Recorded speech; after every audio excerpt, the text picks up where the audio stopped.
Bom, na nossa imersão de hoje a gente vai mergulhar numa ficha técnica assim bem específica, sabe?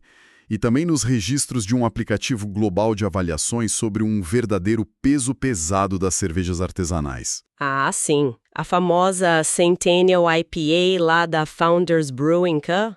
Exatamente. A nossa missão aqui é tentar cruzar esses números frios de mercado com a química da degustação mesmo. Porque a gente quer entender como uma receita dessas consegue manter um apelo tão duradouro num cenário que tipo vive obcecado por novidades o tempo todo. É um caso muito curioso de analisar. Se a gente olhar o mercado de bebidas ou até o de entretenimento, o padrão de um grande blockbuster é fazer aquele barulho estrondoso no lançamento, né? Aham, e depois some. Exato. A relevância simplesmente despenca muito rápido. Mas olha só, os dados que a gente tem nas mãos mostram o oposto.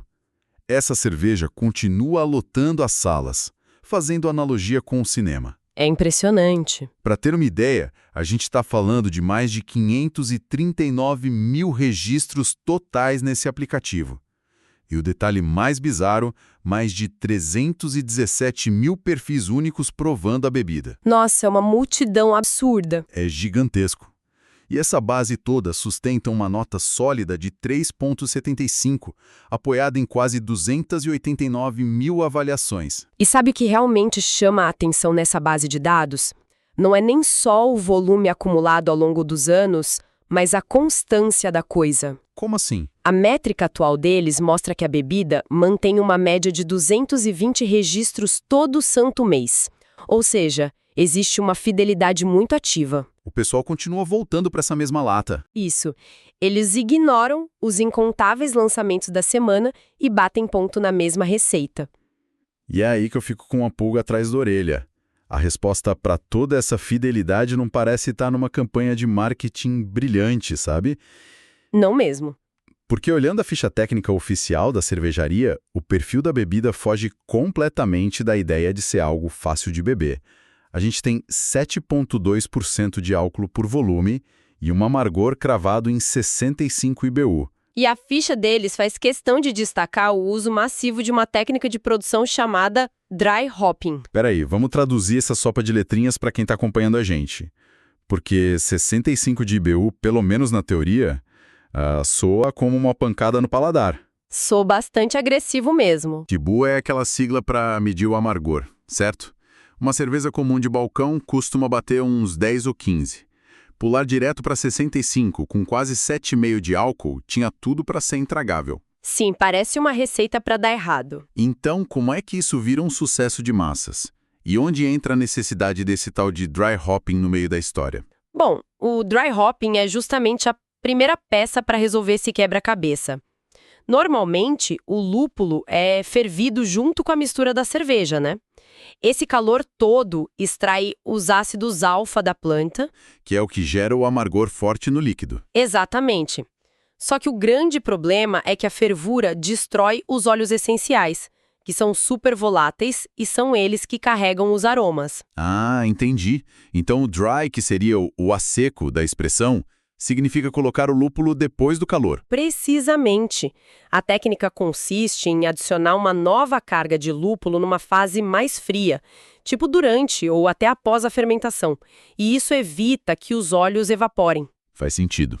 O resultado prático disso, que até está documentado nas notas de degustação da Founders, é a criação de uma espuma bem espessa, com um buquê floral fortíssimo e aqueles traços cítricos evidentes.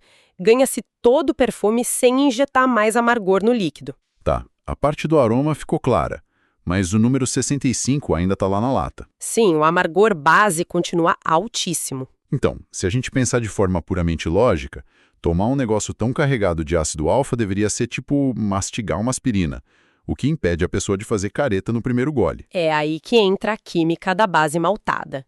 A própria descrição da cervejaria entrega a resposta de bandeja. Conta mais. O truque de engenharia dessa receita é usar o malte não só como um combustível para gerar o álcool, mas como uma estrutura de contenção. O processo deixa vários açúcares residuais no líquido, então, do ponto de vista químico, a doçura desses açúcares atua diretamente como um contrapeso aos ácidos do lúpulo. Deixa eu ver se consigo visualizar isso bem. É tipo o sistema de suspensão de um carro off-road, sabe? Aí, gostei. Como assim? Os buracos e as pedras na estrada estão lá, isso seria o nosso amargor de 65 IBU, e o carro vai inevitavelmente passar por eles. Mas a doçura do malte age como um amortecedor gigante. Perfeito. O impacto existe, claro, mas a suspensão absorve o choque pesado antes de quebrar os dentes dos passageiros. O trajeto fica surpreendentemente suave. É uma imagem simplesmente perfeita do que acontece na taça. O açúcar neutraliza o impacto adstringente do ácido. É por isso que o texto original da receita usa uma metáfora muito feliz. Qual? Eles dizem que os tons sutis do malte dão um aperto de mão no lúpulo. Não é uma disputa por atenção onde um tenta nocautear o outro. Nossa, uma verdadeira aula de diplomacia na taça. Com certeza. É uma aliança. O doçor envolve essas resinas mais agressivas, garantindo que o final do gole nunca passe do ponto. A bebida acaba sendo classificada, de um jeito incrível, como doce e equilibrada. E compreender essa mecânica entre a acidez e o açúcar residual explica a sobrevivência da receita por tantos anos.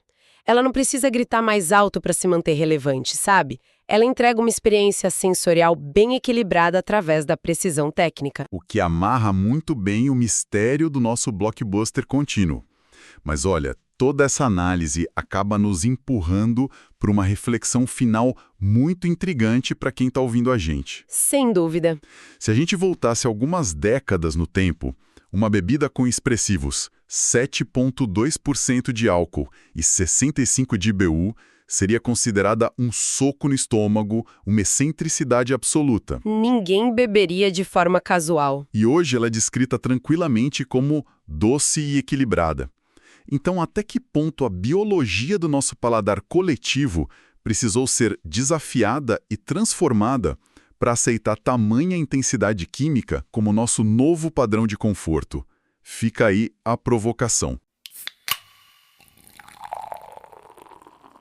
E assim chegamos ao final de mais um episódio do Beer Review, um podcast da Rare Beer Brasil. Aqui, exploramos o universo das cervejas artesanais, com histórias, curiosidades e experiências que tornam cada gole especial. Beer Review, Rare Beer Brasil. Se você curtiu, siga o podcast na sua plataforma preferida para não perder nenhum episódio. Compartilhe com amigos que amam descobrir novos sabores e histórias. Beba menos, mas beba melhor. Até o próximo episódio e saúde!